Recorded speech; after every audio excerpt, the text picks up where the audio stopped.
Gays.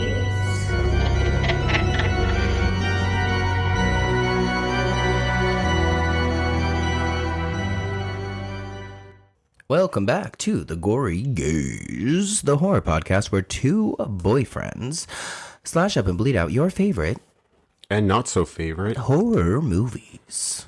I'm Stanley. And I'm Alex. This is episode 37, where we are going to be talking about Dead Alive, or in some cases it's called Brain Dead. Brain Dead was the original name for this movie, right? You know what? Yes, I think. But I'm glad they changed it to Dead Alive. Well, when I found it to stream, it was called Brain Dead. You had mentioned that. You're like, is it Brain Dead or Dead Alive? Or more like you were so sure that it's Brain Dead. And I'm like, whoa, I don't know if you're going to watch the right one. Well, yeah. So some movies are just released under different titles. Yeah. Yeah. So, yeah, it came out in 1992. And it's a Peter Jackson movie. Everybody knows Peter Jackson from the Lord of the Rings movies. And, God, he's done more than that, obviously. The Frighteners from 96. And he did a movie called Heavenly Creatures, starring Kate Winslet and Melanie Linsky from like 94, I think. Maybe it was 93. We'll talk about it when we talk about like the people under the stairs and stuff. But fuck, what a movie. We have that movie and we should watch it. That would have been a good movie to cover during Pride. I can't believe it took you this long to watch this movie. Oh my God. And it's funny because I thought I owned it. We were looking for it yesterday because I was like, I have to have a physical copy of this somewhere, but I don't, lo and behold. And yeah, I had never seen it. This was a first watch for me. And Alex, a couple of days ago, because it's been a month. Yeah. By the time this drops, it'll be almost a month since we had been back on the main feed. I was like, you need to pick a movie because I already had 2 movies lined up for the next 4 weeks or so. And I'm like, relax, I'll get it. But, time passed so fast. The last movie I literally chose to do for the podcast was the movie Lamb. We started watching it, and I think it didn't vibe right. It wasn't like, I don't know. I didn't get anything out of it, honestly. Like what I was watching, I really want to rewatch it. We'll get there. But yeah, it was just like, it kind of threw the whole thing off the system. So I hesitated to find another movie. Yeah, we took a break after that. Yeah, like a strong break. Lamb shot us down for a whole 4 weeks. Anywho, Stanley had never seen a couple movies, which like is so weird to me that he's never seen Dead Alive. He's never seen Jaws. And I'm like, what the fuck is happening? Relax. So this is the summer of Stanley's first watch. Stanley's first time summer. We watched this movie. I gave him the options of either Jaws, this movie Dead Alive, or I Know What You Did Last Summer, because I Know What You Did Last Summer. Yeah, everybody has. Okay. But I wanted to give you summer options. Yeah, and it's funny because had I chosen Jaws, it would have been like a blockbuster summer with the lineup that we have for the next 4 weeks, because we have a pretty good lineup. Yeah. I think we are coming back with a vengeance, y'all, and we'll talk about what we have chosen as the episode progresses, I guess. But Dead Alive, what a fucking kooky, gooey, gory trip. I mean, like, flat out, like, he's stripping. His shirt's coming off. He's taking his clothes off. We're not even 3 minutes into this, and he's already taking his clothes off. I'm already getting hot. But, like, everybody loses their skin in this movie, let alone their shirts. Like, this is probably one of the goriest movies I have ever seen in my entire life. In my head, it's like the encyclopedia of gore. Like, if you want to find something to put into your movie, like, literally watch this movie for ideas. Like, you'll be fine. Like, there's so much fucking gore and so many different ways that they created, like, gore. And, like, what you see in this movie is, like, I say it's the encyclopedia of, like, how much you can actually do in a movie. Oh yeah, like there was a point where I was just like, what else can they do? Yeah, like there's a whole 5-minute segment of a woman just blending body parts. It's fucking weird. Why not? Like, they pulled the skin off of this guy's legs. Like, he's stuck in one of those little, like, food elevators. Oh, and the dumbwaiter. Yeah, the dumbwaiter. And the girls are pulling him out of there, and they finally get him out of there, but it's only half-wasted, and the rest of his legs are, like, skinned. And it's just the bones moving around. And I'm like, come on, bones cannot move without muscles. That's hilarious. No, but you have to suspend your belief for this entire film. It looked so good. I don't know if we talked about it in our Patreon episode for Hocus Pocus. Was it then that we talked about how we have never done a zombie movie? Yeah. Okay, well, this is the zombie movie. Which is weird because Hocus Pocus has a zombie. It does. Yeah. So maybe that was our first zombie movie. But Patreon plug, by the way. Go sign up for our Patreon because we are there now. We're funny. And we're funny. Cute. We only have one episode, and it's an audio commentary on Hocus Pocus. But yeah, we're on that platform now. We're going to be doing some commentaries. We're going to be doing episodes on other movies that are not horror movies. Yeah, go check it out. $5 a month right now. Just Hocus Pocus. Just for you. But it's fun. Wait, where was I going with that? The zombie movie. It's our first zombie movie. So Dead Alive, Brain Dead, whatever it's called, is most definitely a zombie film through and through. But it's a comedy. It's funny. I found myself gagging a lot, but it's very comical. I don't know. There was that comedy. It's too serious for comedy. Like, what the fuck are you laughing at? Somebody getting their neck sliced and like their head hanging back. Were you scared at any point in this movie? No, but I don't think I laughed. Well, I kind of did laugh, but I don't know. Like, it was really. I don't know. I was really like holding, like clenching the chair with my hands as opposed to laughing or finding it like amusing. It was just like, what the fuck are they doing? Like, they pushed this motherfucker to the limit. Like, there's everything in here. Like, it's fucking one of those wonky cereal boxes that has all the colors in it. Oh yeah, this is a Halloween cereal. Yeah, for sure. This is one of those multicolored Halloween cereals. Yeah, and it's really fucking good. Well, the special effects are for the books. I mean, especially for the time period, these effects are very, very solid. And we'll get to the cast and crew in a moment.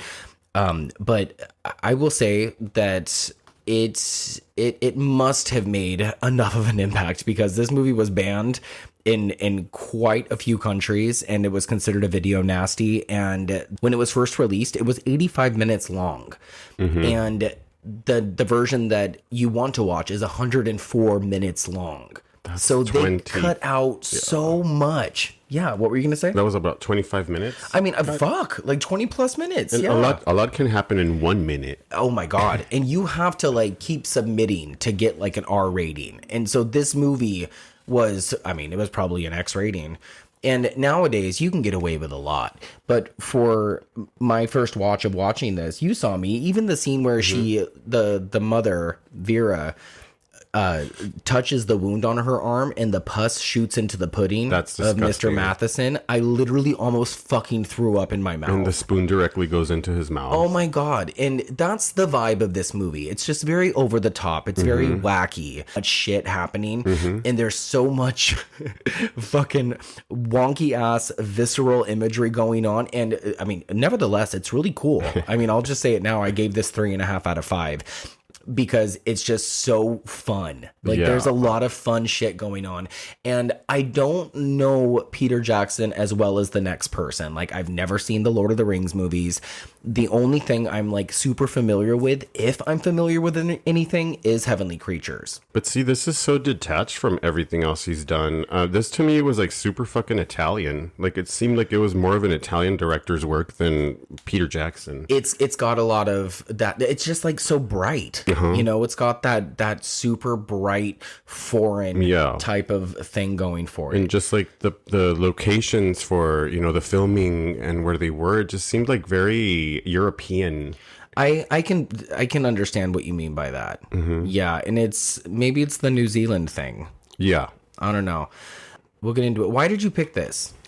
Like, what made you choose between this, Jaws, and I Know What You Did Last Summer? They're all very different movies. Because I know that I've been pointing this movie out to you for like quite a while, and your interest in it was like, did you? It's just not the right one. I don't remember you ever mentioning this to me. I never mentioned it. Like, have you ever watched Dead Alive? But I've like pointed out posters. We've walked by stores where we're like, oh, look, Dead Alive. Like the actual, the poster, what it looks like. The marketing is that face with like, it has a little monkey inside of the mouth. And that I'm like, I remember this movie so much because my friend Ariana and we would get so fucking super high after school and just fucking watch this movie. And like, I would come after, like, even when I got a job, like after school, like we would still come over and just put this fucking movie on, let it play in the background, and we'd just be talking shit and smoking. I remember which I thought was the aunt, but it turns out it was the mom now after I rewatched. Oh yeah. She used to scare the fuck out of me because she was just so mean. Like, she was just such a mean bitch. That's all I remember. Like, anything else, the gory part, I don't remember. But like the mom part was what scared me the most. And then the little family of zombies that he collects is like, oh, see, that's what threw me off. Like, I had no idea that the movie was going to go in the directions that it went. But yeah, you had mentioned that there was a crazy domineering aunt type of figure. And then when it turns out to be his mother, I was like, okay. Like, and immediately what kind of tone the movie is going. Like, the minute it starts. It's funny though that you say you remember certain aspects but not the gory parts. Not the gory parts. Which goes to show that you probably watched this movie like a heavily edited version. Oh yeah. And I can't imagine watching a chopped up version of this movie. How fucking irritating would that be? Remember when we watched Blood Rage, but we watched it on YouTube last year and every kill was edited in? And I can't fucking talk. And we were just like, God, this is really, really strange. What is happening here? But we were probably stoned too. And even when they chopped the hand off, like, we didn't see the hand get chopped off. Yeah, in any part of the movie. Like, there was just virtually no blood. We just saw the aftermath of everything. And after it was over, I was like, we missed something. Something's wrong here. I can't imagine watching Dead Alive with any cuts whatsoever. It would just lose all the effect. You would lose all the impact. The opening scene when they're like the monkey first bites the guy and then they're screaming at him that word. I forgot the fucking word. Oh, I wrote it down. Hold on, I wrote it down. Yeah, it starts with a Z. Hold on. Zingaya.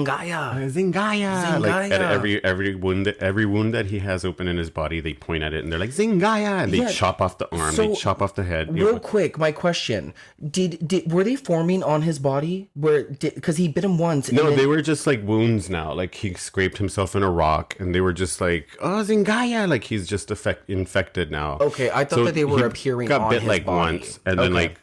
Everything else was just like scrapes because of him falling and wrestling the monkey. Got it. Okay. And then they start chopping off the arms and everything. But there is the part where they showed that, like, him slicing the head. Yeah. And then it goes to the title card. But watch the one that we saw, they don't show the head being sliced, right? Yeah. Like, they just show like they're going to chop it off, but they don't show the head being sliced off. Oh, so you are telling me that you saw a version where his head gets chopped off? I remembered like everything gore to where the head actually gets chopped off, and I was waiting for that to happen. I was even looking at you, and then it didn't happen. I was like, oh. Like, and see, I feel like the version that we watched, it would have given that to us, because the version we watched was heavily fucking splattery. Like, I can't see that movie not giving that to us. So maybe you had like a Mandela effect or whatever it's called. I think so. Because probably that happens to me a lot. Because I was waiting. I hate that, because I'm waiting for a good part that I remember a certain way, and then when it happens, I'm like, oh, that's not how I remember this. I explained this part so fucking dramatically, like, different, and when I watch it, I'm like, it has nothing to do with what came out of my mouth. I'm excited to talk about a movie near the middle of the summer, or near the end of the summer, I guess, that we're going to talk about, because I have like a fun story in regards to that. What movie? War of the Worlds. Oh, hell yeah. Yeah, because well, spoiler, I did extra work on that movie for 3 days, and I had convinced myself that I was like a bigger part of that film. Oh yeah. For the longest time. We'll talk about it when it Do happens. not proceed with that I know, story. I'm embarrassed for you. Oh, it's fucking it's wild. Like the things you tell yourself and like the dangerous lies that you tend to believe over time, and then That like is so as funny. you deep dive into therapy / mushrooms. No, over the years. you know Tom Cruise. You had lunch with him. Oh, girl, I convinced myself that he called my mom, like, and talked to her on the phone. It's fucking wild. He really did wish her a happy birthday. What are you talking about? Lying little floozy I was growing up. Fuck you, Amber. I'm not a fucking killer. I know. We saw Maxine. It was fine. We brag about long legs to an extensive amount in our Patreon episode. So if you want to listen to our 2 cents, 10 cents on that, listen to that. We watched Dead Whisper. What did you think of that? I like that movie. It was fine. It was not fine. It was actually pretty filmed like gorgeous, crazy. I really loved the way it was filmed, and I liked the way it wrapped up, but like it took way too long to get there. Well, a lot of movies, even this fucking movie that we're talking about, Dead Alive, is only an hour and 35 minutes, an hour and 25 minutes. It's an hour and 35. It seems like it's 3 hours long because of how much shit happens, how many chapters happen in this movie. Oh, by the end of the movie, I was ready for it to be over. Yeah, but like, see, like certain things take too long. Dead Whisper, I actually enjoyed. Like, I liked that movie. It was kind of cool. I can rewatch that. Well, I think we should rewatch it because I remember at the end of it, I was like, oh, wow. I remember like looking at you being like, well, why didn't we have this like the whole time? Yeah. Because like at the end of it, I was like, this is fucking dreadful. Like, wow, this poor guy. And I think that if they had that whole like sense of dread throughout the entire movie, and like I've read reviews where other people felt that, I don't think I particularly felt that. So yeah, we should give it another shot. Yeah. What did you think of The Eyes of My Mother? Oh my gosh, that movie is That probably one. like one that I would put on my list as recommend and to fucking watch over and over because that shit was fucking great. That what is a good movie. Quiet little film from like 2016, I think. It's a quick one. It's like an hour and 16 minutes long. I think it's on Netflix. If you guys get the time, which you should, check it out. I'm not a huge fan of the way it ends, but the first hour and 12 minutes are really, really, really powerful. Y'all should watch it. Yeah, it's done fucking like this movie was really different than anything I've ever seen before. Like everything about this movie really was fucking nuts. Yeah, and it's nice to watch a movie that like kind of makes you think about things and that leaves impressions on you, and that's what I loved about Long Legs. And and then there's movies that don't make you think, like Maxine, like that just kind of like just puts you in the theater seat and you have a really good time with it, and you don't have to like put a lot of thought into it. Not that Maxine was a bad movie, because it was fine. And then there's movies that you kind of just fall upon, like The Skin I Live In with Antonio Banderas. And that movie was a fucking circus. Holy shit. What have we been watching? We're not talking about them, but we're watching these fucking insane movies, dude. Yeah, The Skin I Live In with Antonio Banderas was what the fuck? Like, I thought we were going to be watching like a weird sci-fi movie, and then it turned into like a rape revenge film, and then it turned into like something like entirely traumatic and tragic, and it was like, This is honestly like that movie.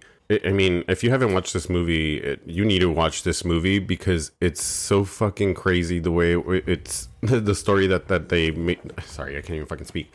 The story in this movie is so fucking crazy that it really, really hurts the soul to know and understand that people do really hurt people, and the control that somebody can take over you, and take away your life in something so quick, even like with a rape or an abuse or something that somebody does to you that will fuck up your character. yeah. This movie, like, it fucks up somebody's character so bad that it's like you never asked for that permission. The same as rape, like you fuck somebody up so bad.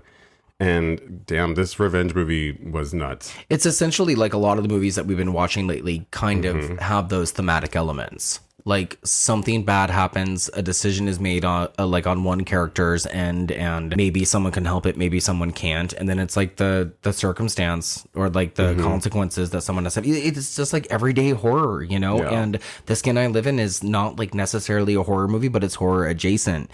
You know, it's just like really fucked up shit happens to people, and like people have to grieve, and people have to grieve, and people have to like cope. Yeah. And people choose really fucked up The character ways of doing that. Like, it's just the craziest thing in my head is like the craziest idea that somebody can easily take something from you so fast, and like you'll never ever ever be the same, or you'll never get that back. But who's the bad guy in that movie? Well, like, who's the bad guy in that movie? Antonio Banderas. I mean, is he the bad guy in that movie? Because I mean, like, I'm not saying that obviously is not a good thing, but people are mentally ill in the head sometimes when that occurs, and there's something that you can fix in that person, or you can't. You can put him through therapy, you can put him in jail, prison, you can fix the person, if anything. But what he does to this person, that you can never ever go back and change yourself again, like you can never ever have yourself again. Like, that's fucking worse. I mean, he's a monster. Like, yeah, I mean, like, what Antonio Banderas is put through as a character, as a whole, like, from even before the movie starts, is really horrific. So I think that, like, what he ends up doing to that, what happens with him in this character is just like it's very unfortunate. Yeah, like, it's one of those movies that it's sucks. There's nothing I can do for you. It's an unhappy situation for everyone involved, and it's like you're right. It's like he as well is a very sick individual, and it's like it's just one of those movies where nobody's fucking happy. The sickest. It's Spoiler. like it's weird. Yeah. Anyway, watch it or don't watch it. I was explaining the plot of that and The Eyes of My Mother to Ashley, and she was like, "Why do you guys do this to yourself? You guys are fucking disgusting, and this is why me, have nightmares every night." And it's like, well, at least we're covering Dante's Peak next week. Yeah, we're doing this for you guys. Like, we're doing this for you, the listener. Welcome home, Sydney. Watch the preview of coming events. I was just mentioning that movies, even if they're as horrifyingly bad as they are, the stories and the plot lines are always just so good if you really pay attention to them. So even if they are like bullshitty scary or just bullshit movies. Yeah, like Twisters. Oh gosh, don't even fucking get me started, dude. What a disappointment. Yeah, just watch the original. I don't want to spend any more energy talking about Twisters than we already have. Or the energy I spent fucking going to watch it at 10:15 at night. And it didn't even start till almost 11 because for some reason they talked on 115 extra previews. Yeah. Anyway, let's talk about what's happening in the next couple of weeks. So I already posted it on our Instagram. We're going to be covering Dante's Peak, Joyride. Yes. The 2001 Paul Walker and Lily Sobieski. Wait, how do you say it? Sobieski? Lily Sobieski. Who does she look like that we decided? Helen Hunt. That's, oh my God, yeah, she's baby Helen Hunt. Yeah, she is baby Helen She Hunt. should come back for a Twisters, a Twisters part 2. I'm sorry, we need to tap into Twisters. Okay, you know what? Yeah, let's talk about it. Well, hold on real quick. And then we're going to do War of the Worlds as well. Yeah. And we're going to be co-hosting with another fellow horror podcast, Chuddle the Pod, for the movie Species, which I'm really excited about. Yeah. Have you seen Species? Absolutely. That was like one of my watches as a kid. I would watch that movie over and over. Well, really, it's all they played on TV.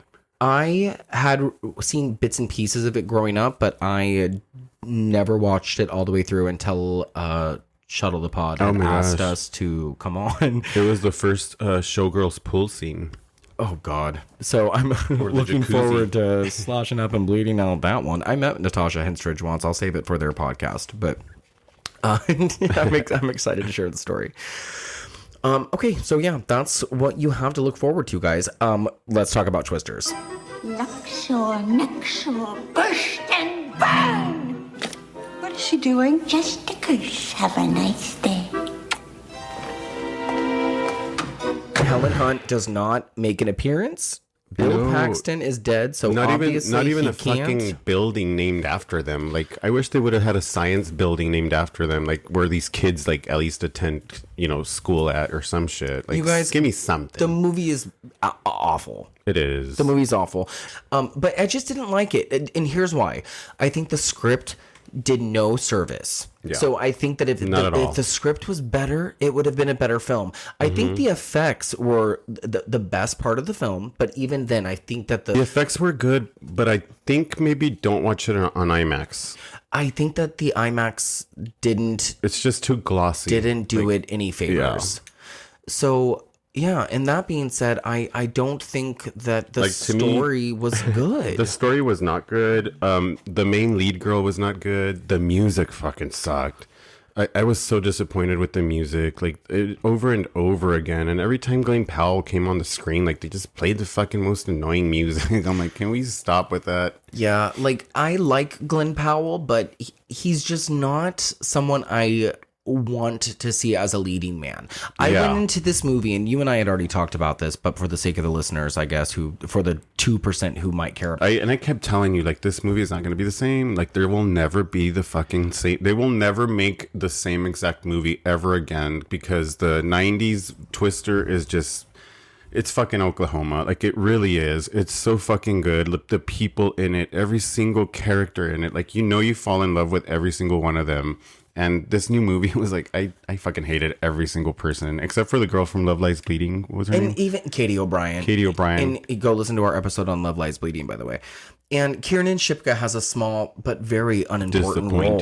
Yeah. Just go see Long Legs. I didn't like the way she looked, and she's my girl Kiernan, but I was I don't like the way they made her. I just no. Just a whole bunch of unimportness, just unimportant characters. It was an unnecessary film. There's too much science going on. And it's just science that made no sense. There was, you're right. Nonsense. There was no twister in the whole movie that I actually remembered, or that actually kept me oh, that twister really fucked it up. The opening of the movie when she's sorry if you haven't watched the movie, but the opening of the movie, literally when she is coming from under the bridge, under the underpass, and they show the devastation of what the twister left behind.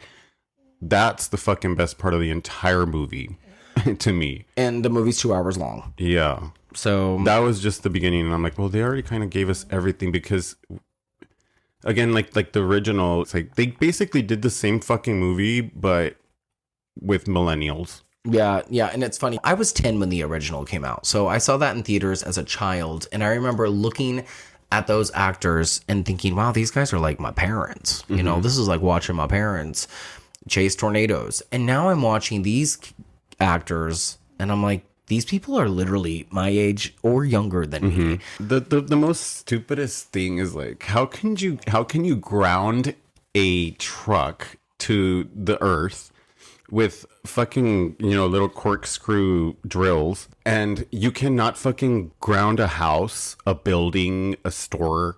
They all get destroyed, but this fucking truck stays stabled in a 500 mile per hour tornado. This is no, don't sell me that bullshit. Don't give me that bullshit. Please don't. Girl, you are led to believe that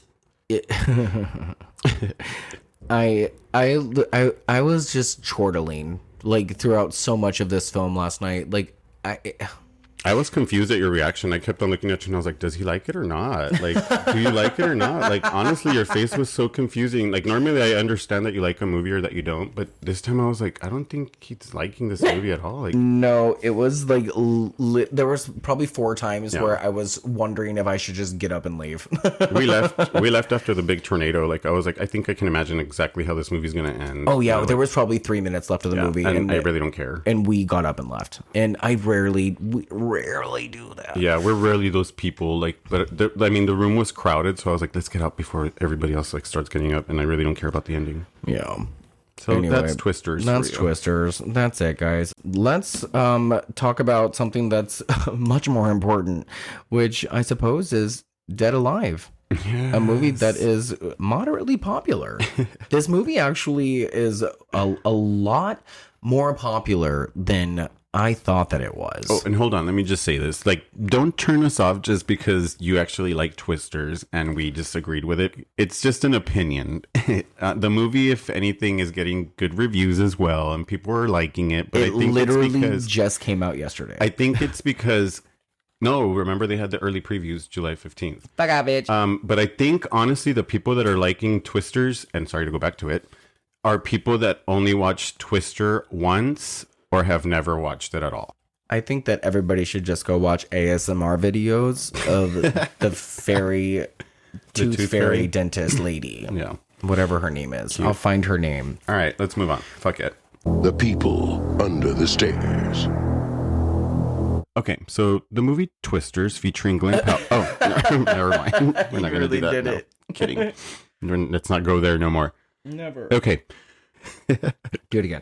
This is my segment, please. I know. Braindead, also known as Dead Alive, is a 1992 New Zealand zombie comedy splatter, film directed by Peter Jackson, produced by Jim Booth, and written by Stephen Sinclair. That's Stephen with a P. Okay, not Stephen. Stephen Sinclair. Stephen. French Walsh and I said French. Fran Walsh and Jackson. I don't have his last name, but Jackson somebody. As well as Peter Jackson.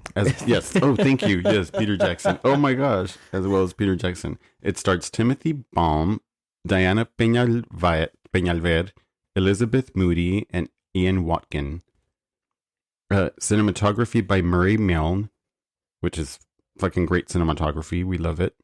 Edited by Jamie Selkirk.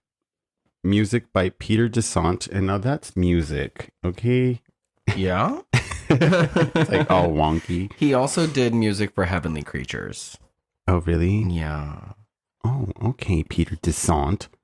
So good. I have release dates for this movie, 13th of August, 1992. This was for New Zealand. And then 12th of February, 1993, United States. The running time on this film, 104 minutes, which I am really happy with. But like I said, this movie seemed like 3 hours long because of how many segments and how much shit actually happens in this movie. Like, there's so much shit. Yeah, there's a lot of really messy, gooey set pieces that feel super, super long. Yeah, I agree. But again, the original cut that was released was only 85 minutes. So the 104-minute release is what we watched. The one you want. Yeah. Yeah, get it.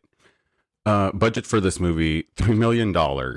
And we can see all the gory effects. We see you. That's where the budget went to. Was the fucking special effects. This is an effects extravaganza, dude. It's like a 4th of July of effects. Oh my god. Box office for this movie, a disappointing to 242,623. Yeah. For critic reviews, we have Rotten Tomatoes with an 89%. I have IMDb scoring this at 7.5 out of 10. And a Metacritic, I have 54 out of 100. These are really great reviews. This movie received like glowing reviews. Yeah. Primarily, I think because it now has a cult following as opposed to when it first came out. I just don't think a lot of people accepted it like when it first came out because of the gore. I think that you are not wrong. And I think that I think after the fact, it has become a very, very big cult film. Yeah. But when it did come out, I think that it was praised for the special effects for Richard Taylor and Bob McCarran. But Peter Jackson has always been considered a really good filmmaker. Yeah. You know, I think since the beginning. I'm trying to think see that what this movie done. would still literally pass as the goriest of all time. Like, I know that they said that like way back when it first like came out, but I think that I've never seen anything more gory than this. And I know the effects like are so like played out and like old looking, but it's like, I don't even know if that. You know what? If we've watched it in 4K, like if this movie, and it probably is out already in 4K, but if we watched it in 4K, it would probably be cleaner and better and like more, you know, of course it's going to look more clear and new. Yeah. But I think it would like literally look like it just got released a year ago. I think that the effects are good enough to where that you're not focused on a lot of like the amateur quality, you know, because I think it was made at a time to where you're just kind of focused on like the outlandish nature of what's happening, because like everything is just so outrageous, you know what I mean? And there was like a record breaking amount of blood that was used. It was like 300 liters, which is 79.2 gallons of fake blood used in the lawnmower massacre scene at the end. Jesus. Which is so fucking bonkers. I'm reading from Wikipedia that while the film was shot on Super 16 millimeter as opposed to 35 millimeter, so more money could be spent on the special effects. That's so nuts. Okay, so Peter Jackson, his first movie was Bad Taste, which was a comedy science fiction horror movie. He also starred in it, Peter Jackson. Oh. He co-wrote, directed it, and co-starred in it. And look at the cover of that film. That looks wild. Yeah, have you ever seen hilarious. It? No, never. I've never seen it either. Oh, it looks interesting. Budget at $25,000. That looks like a Trump's campaign poster. It really fucking does. It's so weird how things are playing out in the world today and how things looked back then. I love that this movie got such good critical reception. Yeah. I mean, it's 91 out of 100 in Time Out magazine. Wow. As far as the horror genre goes. Well, this was Jackson's, at that time, most expensive film to make. Yeah, that's nuts. And it's because of those special effects, man. Yeah. That's crazy. Do you recognize anybody from the cast? No. The lead actor, Timothy Baum. He's the one who plays Lionel. Lionel. Lionel. I've never seen him in anything else. No. I don't think. This is why all the money went to the effects. Yeah, because they got a bunch of unknown actors. Yeah, but they did such a great job, though. The actors did really well. The way that they're filmed, like, you know, all those face close-ups, like, everything is really good. This movie is really fucking funny. The woman who played Vera, the actress Elizabeth Moody, she was also in Heavenly Creatures. Yeah. You got to see it. It's so good. And she was also in Lord of the Rings. Oh, Fellowship of the Ring, but only the extended version. She plays one of the Baggins. That's bullshit. Characters. I wouldn't know because I've never seen it. And she died. She died in 2010. Extended version. These movies are like 3 hours long already. Like, what the fuck you want extended version? I know. I just don't know if I could ever do it. No. We'll get there. Ian Watkin is Uncle Les, one of the biggest pieces of shit I've ever seen in a movie. I hate that guy. He's so gross. So disgusting. Good on him because he does it well. And then we have Brenda Kendall as Nurse McTavish. Whatever. I mean, the rest of the characters are just there to be zombie props. Yeah. Right? Jed Brophy. Why does that sound familiar? He's the one who plays Void. Void is one of the hoodlums. I feel like he's also in Heavenly Creatures. Okay, we gotta watch this movie. Does he just use a bunch of the same people? He is in Lord of the Rings as well. That's pretty smart. He does. I mean, I love that he's in District 9. You know, hold your team together. Yeah, I think that's cool when you get a troupe of people. It's very Ryan Murphy. Yeah. The Emmy nominations are out, by the way. A lot of stuff that was nominated last year is nominated again. Like who? Kim Kardashian? You're joking, right? She'll never be nominated for an Emmy. Well, no, I shouldn't say that. I know. Did you know that she just got a show picked up with her as the lead? She's playing a lawyer, and Halle Berry was attached to it, and so was Glenn Close. Well, there you go. It's insane, right? Mm-hmm. Okay, back to Dead Alive. You've seen any other movies directed by Peter Jackson? I mean, you're a fan of the I've seen Lord of the Rings. Those movies. I've watched that. Like, I was one of those over and over at the movie theater when they first came out. Like, I literally watched all those movies in theater. You've seen King Kong? The one that's that Universal, right? That 3D one? Yeah, that's his movie. He directed it. Yeah, I saw it. I don't like it. I never saw it. I've never seen any of these movies. Did he direct Lovely Bones? Oh, Lovely Bones is awesome. He did direct that. See, I saw that. Lovely Bones is awesome. I really like Lovely Bones. I liked that movie as well. It was very sad. Mm-hmm. It was very sad. I read the book, if I remember correctly. Susan I want Sarandon to watch this movie again. This was a good film. It was This was Stanley Tucci. Scary. It's a Marky Mark, Scary right? Tucci. Yeah, Marky Mark is in it. Now, I love that he is always using the same writing partners. He always writes with Fran Walsh. And is that his actual partner in real life? Oh. Is that his wife? Let's check. She is the partner of filmmaker Peter Jackson. I love that. So, and they like have like Academy Awards clearly because they're partners. So I've seen The Frighteners. The Frighteners, I don't remember, but I remember liking it. That's got my girl Dee Wallace in it. That's The Frighteners is with that one guy, Michael J. Fox. Michael J. Fox, yeah. Not very familiar with much else. But no. I'm now familiar with this. So we have this under our belt, and I feel good about that. I don't think he made much after Lord of the Rings. He fucking made a grip. I mean, what does he have to do? He has got a Lifetime Achievement Award for being alive. The fuck? The Lord of the Rings, The War of Rohirrim? The fuck is that? Rohirrim? He's the executive producer on that, and that's coming out this year, apparently. What? Whatever. Okay. Great. Peter Jackson, Well, thank you for giving us that award-winning movie, and thanks for this fucking bonkers-ass movie, which we should probably just get into.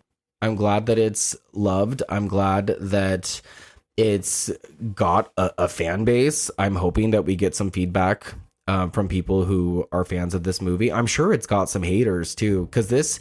I don't know if I could sit through this often, but I would be excited to sit with someone who has never seen this to see their reactions. Yep.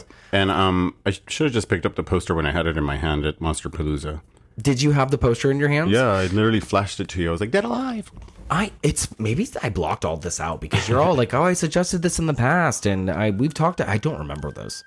Well, then I don't like to suggest like horror comedies because I'm not really into horror comedies, but this is more of a gore than comedy. Yeah. Certain movies that I'm like, that's not funny. That's like fucking somebody getting their shit sliced off. Like, how the fuck is that funny? This fits the bill though for us because this is like super fucking gory, but it's also got like a story. It's a gory story. There's a love story at the center. There's a love story. There's like characters. Even like the zombies here like have character. And like there's like a flow here, you know, like, and I fell more in love with these characters than I did with ones in Twisters. Fucking A. What was That's enough. Leave that movie alone. In the box office with BRAINDEAD. There we go. 93. Then it just had a birthday last year. How old is it now? It's 31. Okay, so that weekend we had Groundhog Day, Untamed Heart, The Temp, Love Field, Strictly Ballroom, and Dead Alive. And the weekend before, we had Summersby, Loaded Weapon, Homeward Bound, The Incredible Journey, The Vanishing, The Cemetery Club. Okay, so this movie didn't have a fucking chance. No, not at all. I mean, against Untamed Heart and against Groundhog Day. I mean, you have a Bill Murray comedy. And then you have a fucking Christian Slater love romance with Marissa Tomei. And then you even have a Laura Flynn Boyle, the thriller. Look at the distributors, too. They're going up against Warner Brothers, Columbia, 20th Century. And then you have Little Baby Trimark Pictures. Trimark. Yeah. You have the only one that put out that movie that's the only one. I know. And you have like all these movies coming out on Valentine's Day weekend. Like you have Love Field, The Temp, Untamed Heart, Groundhog Day, which I think was already out, I'm imagining. Because Groundhog Day... Oh, Children of the Corn 2 had come out a couple weekends before that too, which I love. But that probably fell off right after. That movie made a lot more. That movie made nothing. No, not really. $1 million more than what they spent on it. Dead Alive was only in 11 theaters, though. What a bummer. Anyway, okay, we could talk about that all day. All right, guys. That being said, I think this is a good time to... I think we need to go find the monkey. I'm like, I don't know what to... let's talk about Dead Alive BRAINDEAD. The rat monkey. The Sumatarian Raticus. Yes, there you go. We're going to talk about BRAINDEAD, guys, so buckle up. And try not to get bitten. Yeah, let's try not to get bit, bat. What? BRAINDEAD, or Dead Alive, goes like this. On this picturesque block, in this manicured home, something evil, something terrifying, something horrifying is haunting Lionel. his mother. I thought I told you to spray this house. The place is infested with vermin. Although she was a little strict, Look at this dust. It's an inch thick. he never wished her any harm. You look after me. Until Your mother's dead, Lionel. now, whatever Mom's got Where's your mother? has caught on with the neighbors. You know what that means? You can pray. Oh, I kick ass for the Lord. You can plead. You can beg for mercy. Someone, please. But nothing you can do will stop it. There's thousands of them. Because how do you kill something that's already dead? Trimark Pictures presents a modern masterpiece of horror. Your mother ate my dog! Dead Alive. Party's over.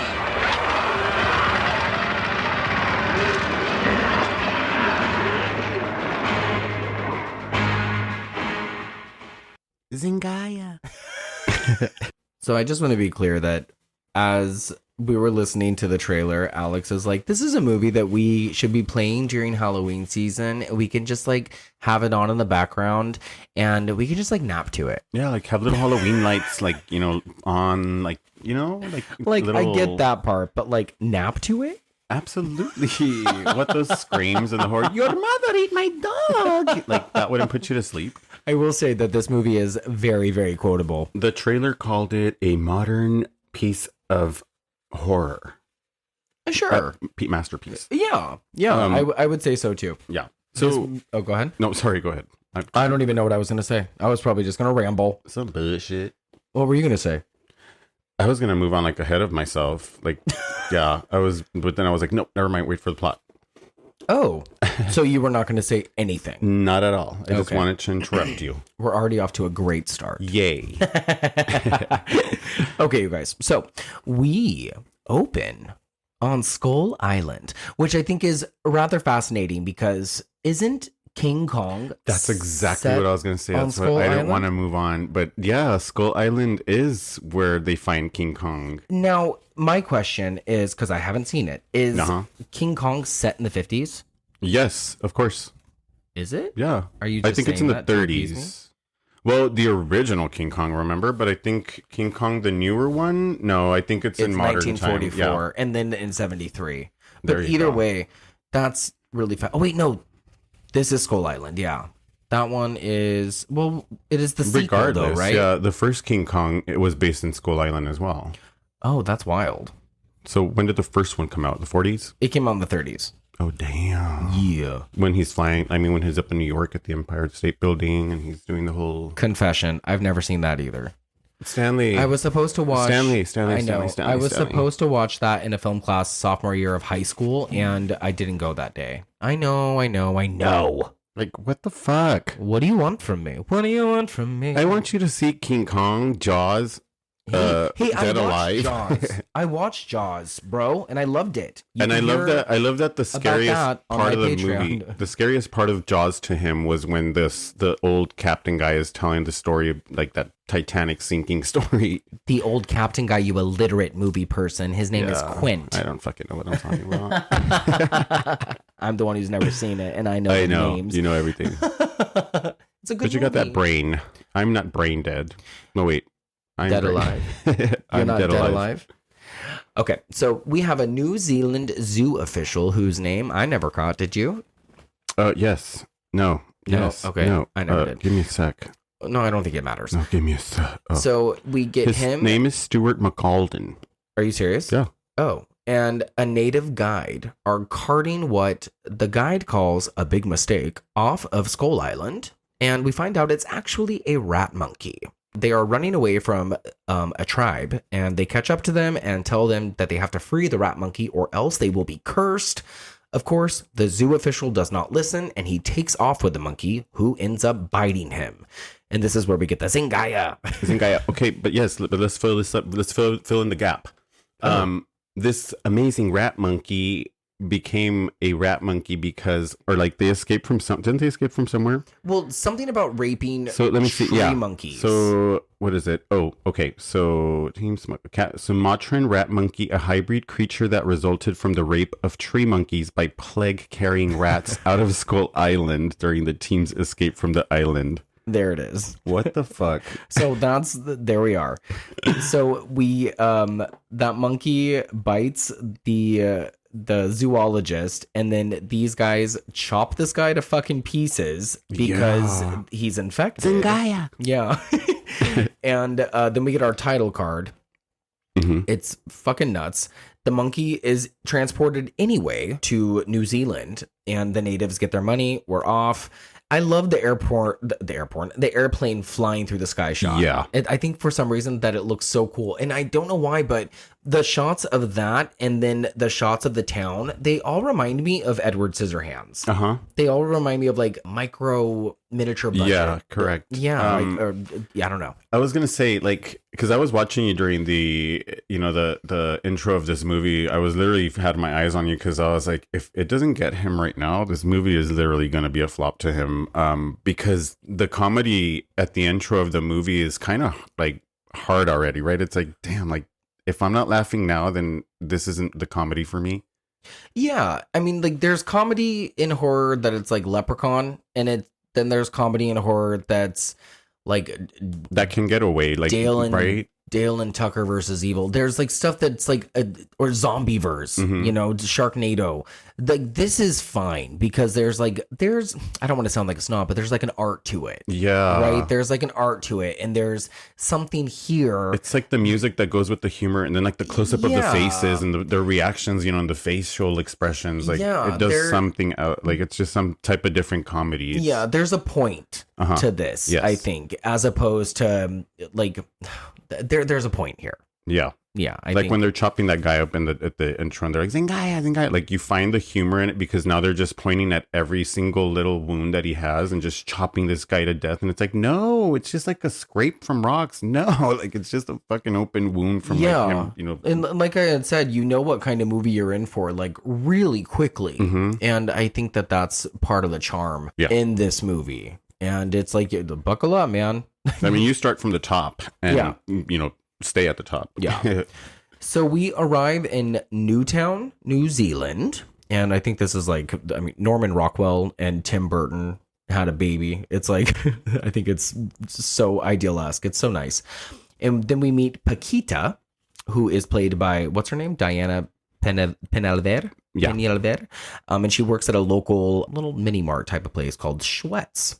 We love her. We do. She yearns for love. She lives with, I don't know, her grandma, maybe, or her mom. I don't know who it is. I would say. And then, did her aunt, who did she live with? I think it's her grandma. Did she already read her cards by this time? She does. She tells her fortune in the kitchen because there's a guy named Roger who comes in, and she loves Roger because he's nice to her. And so she wants to like run off with Roger because she's just like she wants love so badly. And so her grandma figure reads her tarot cards and says that there's somebody that's going to come to her, and she just has to like be patient or some shit. And then Lionel walks in, and Lionel is played by Timothy Baum. He's a clumsy, kind of like goofy, reclusive type of guy, and he's in there to put in the weekly order for his mother. And according to the cards that were just pulled in the kitchen, he's the one. This is the one that she's going to like fall in love with, and that she's going to like live her life with. Yeah, she immediately just falls for him. Yeah, it's really, really fast. And so we have a love story in place within the first 5 minutes. And Lionel is just scared of girls. Yeah, Lionel is scared of everybody because he's probably gay. He just lives with his mom. Yeah, he's got the Norman Bates thing going on. That's what I was trying to say. Yeah, he lives with his mother, which he goes home to her. And his mother is Vera, played by Elizabeth Moody. And she's this insane, aristocratic older lady who controls every move that he does his entire life. And he has to do all the chores. He's like a slave to her. She's very domineering. She's batshit. Mm-hmm. And she has like this crazy Cockney accent. And she kind of reminds me of my grandma. Oh, shit. Like, not in a bad way, but like just like kind of the way she keeps and presents herself. Like, my grandma was a very lovely woman, but like this woman's like the treasure elect of, I don't know what it stands for. It's the WLWL. It's something welfare league, the Women's Something Welfare League. I love the way that she's walking around like with the sharp knife just pointing at things that need to be done. Have you ever met a woman like this? No, but that's what she scares me. Like that's what she scared the shit out of me. Fucking frightening. And she's not even a dead zombie yet. No. Like this is her alive. She's gonna be worse. Oh my god. So Paquita comes by with the order and her dog Fernando, and she's there to drop off the things that Lionel had ordered, and she invites herself to the zoo with him, and Vera sees this from inside and starts breaking shit because she's a possessive crazy person. I love this part in the zoo, and she's talking about Grace Kelly. I had mentioned Grace Kelly as well. This Grace is the Kelly was cutest so moment. pretty. Yeah. And that's like a good Hitchcock reference because Grace Kelly was an actress in the Hitchcock movie. I want to be like Grace Kelly. Yes. Also, they're at the zoo because this zoo is where the captured rat monkey was shipped to, right? Yeah. Well, not specifically. That's the reason why they're there for. They just happen to go to the zoo as a romantic date. Yes, and that is where the Sumatarian Radicus is. But I did want to point out, though, that inside the house where Vera had broken the vase or the expensive antique vase or whatever, she has like a fake meltdown and like says that she misses her long dead husband and like displays like this whole narcissistic behavior in front of Lionel because of the way that he's acting in front of Paquita. Yeah. So it's like very much like she doesn't want her son to be involved with anybody else. She wants to keep him home type of thing. And it's very obvious. So I just wanted to make that very clear because I think that's important. Also, I want to go to the zoo, but they make me sad. No. Yeah. Like every time I see zoos in the movie, or in any movie, they make it look like a lot of fun. But when I go to an actual zoo, I don't have fun. It's very strange. But you got to keep in mind that some of these animals might look sad in these cages. And I'm not like supporting that shit, but they could be worse like somewhere else, getting beaten, eaten, or just hunted. Yeah, you're right. Yeah, so they're okay, you know, and as long as we're like learning about them, not just looking at them like with sad eyes, like just be like, oh, it's a fucking monkey, how adorable. You could just go outside, go on a hike. Yeah. Coyotes everywhere, y'all. There's so much nature out there. Bobcats. So yeah, the next morning, Paquita and Lionel go to the zoo. Paquita Maria Sanchez. Oh my god, I love that you have her full name, of course. I love that this zoo has camels, though. This fucking zoo has camels. You've never seen a camel at a zoo? No, but I rode a camel in Dubai once. I believe Los Angeles Zoo has camels. Are you just going to pass over the fact that I rode a camel in Dubai? Oh, I'm sorry. Yes, I am. Well, nobody cares. I am going to elaborate. It was the worst experience of my life. There you go. I was so drunk that I cried. I was like, I don't know. Like, they would just spit at me. I'd be afraid. They didn't spit. I think that's a legend. What? These camels didn't spit. There was like a herd of them. There was a herd of them just all like hanging out and like sitting like next to each other. And then I like got to ride on it, and it was just sad because there was little kids, like little Dubaian children or whatever. And they were like slapping its ass as I was like being led around, and they were being so mean to it. And I was like, please stop hitting him. They wanted to see you go faster. And like, I was just sobbing, just like, stop hitting the camel. And I was like petting the camel's ears, and I was like, I'm so sorry. You're so Mia Goth. I was terrible. Like, and I just wanted to go home. I also ate a fried spider. I was told that it was like chicken. That's and delicious. Then a little kid was like, it's a spider. Yeah, it might not have been a spider. Anyway, shout out to the color coding of this movie, by the way, because it's really beautiful. To the people who do things like Scotty does. Yes. I don't know why I pointed at the wall. I don't know either. Like, I looked. Okay, so we find out that Lionel has trauma with water because apparently he almost drowned after falling off a pier when he was a kid, and his dad tried to save him, and his father drowned. His father was washed out by a wave and drowned himself. Bummer. They go to check out the monkeys. Paquita kisses him, and this is probably his first kiss with a woman. Right? Like, it's really sweet. Yeah, it's a really cute moment. And the music's cute. Every time that they're together, there's like this really like whimsical, beautiful, romantic music playing in the background. You're supposed to fall in love. It's adorable. Thank you, Sheriff. We don't need you to alert us. Sorry about that, guys. So the monkeys start throwing apples at them, which I've never seen happen in real life. Have you seen anything like that happen in real life? I've never seen animals acting like humans. I No. went and visited the Animal Tracks Sanctuary, and I've seen monkeys get feisty, but I've never seen them throw things. No. But I would rather have them throw apples at me than shit. Oh, well, that's like gross. Yeah. Right? Of course. Okay, so this is where we meet the simian radicus. And this is the Sumatran? Is that what it's called?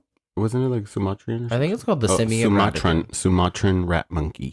Well, yeah, that's what it's defined as. But Okay. it's called the simian radicus. Right? You know what? Listen.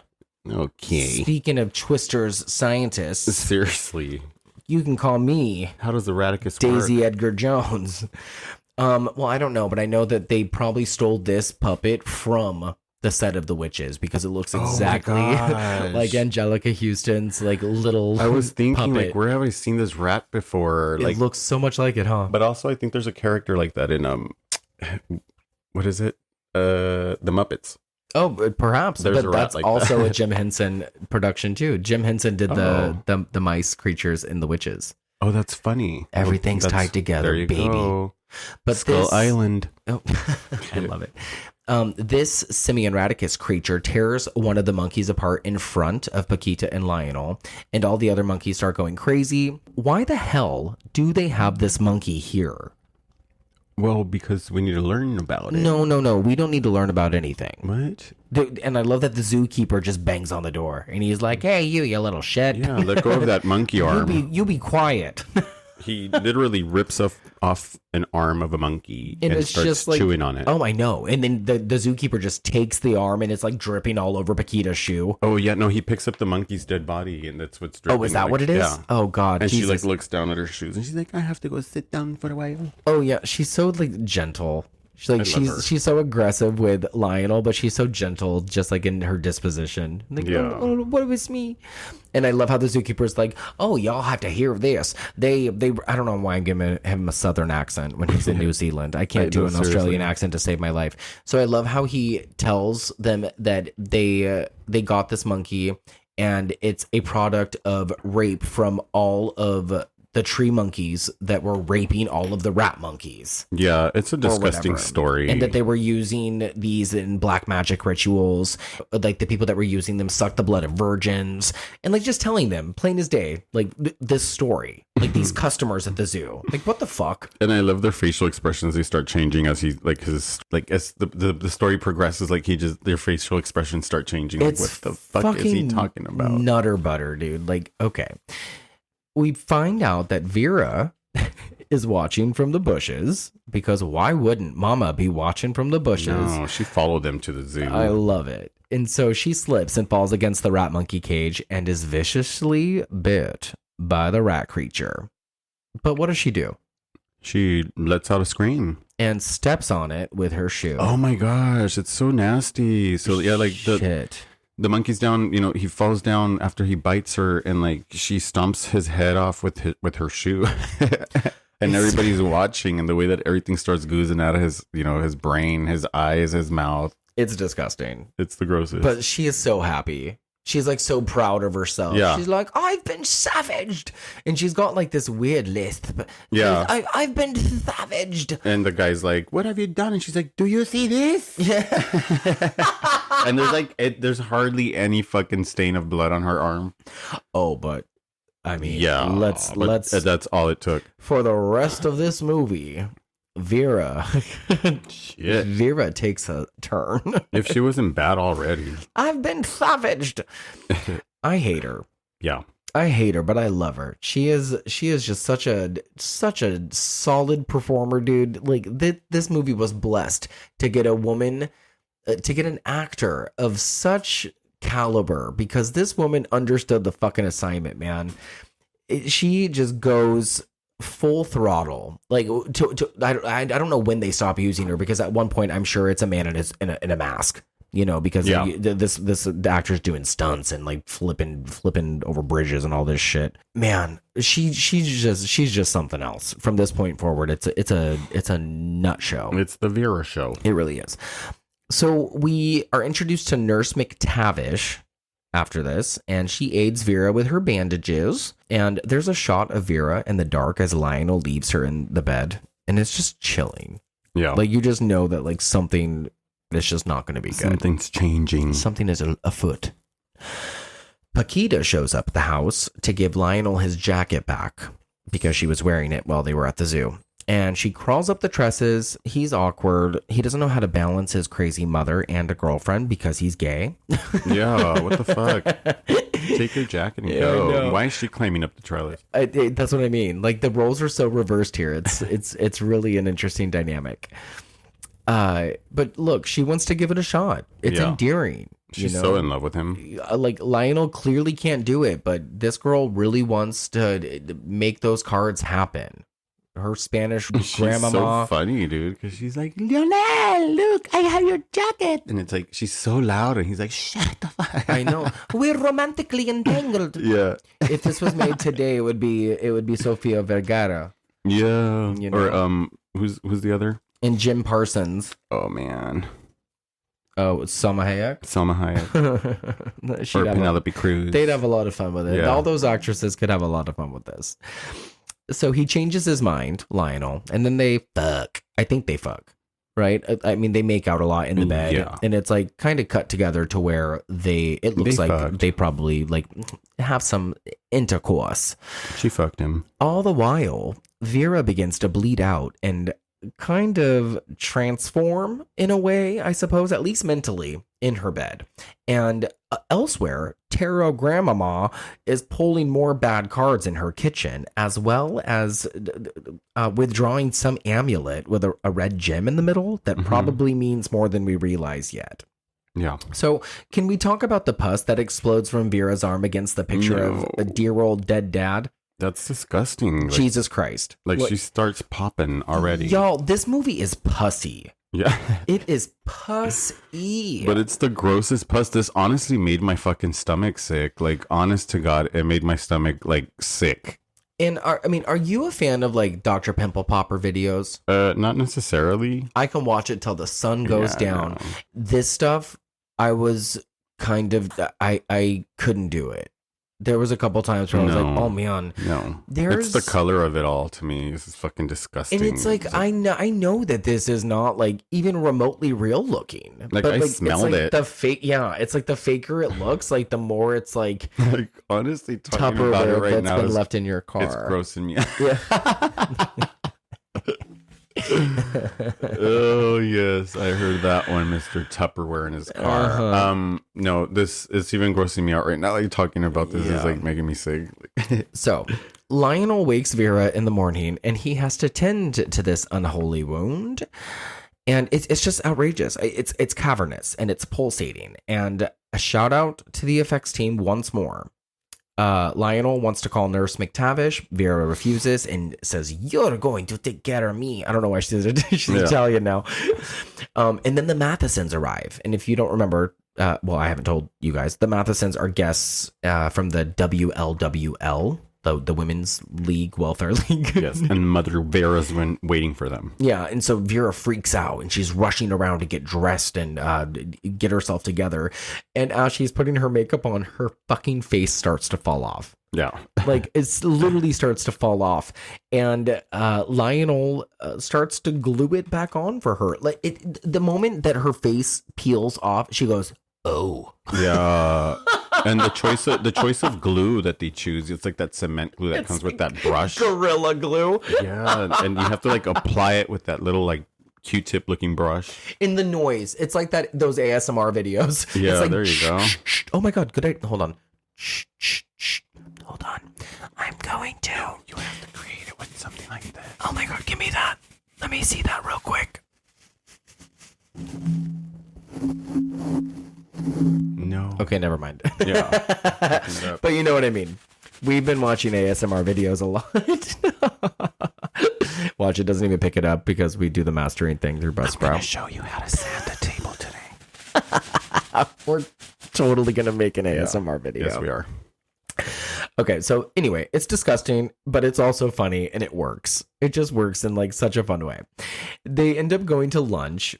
Vera is quite literally falling apart all over her plate while Nora Matheson, who we'll find her name, she discusses the committee, and Mr. Matheson, who is sitting across from her, is only there for the food.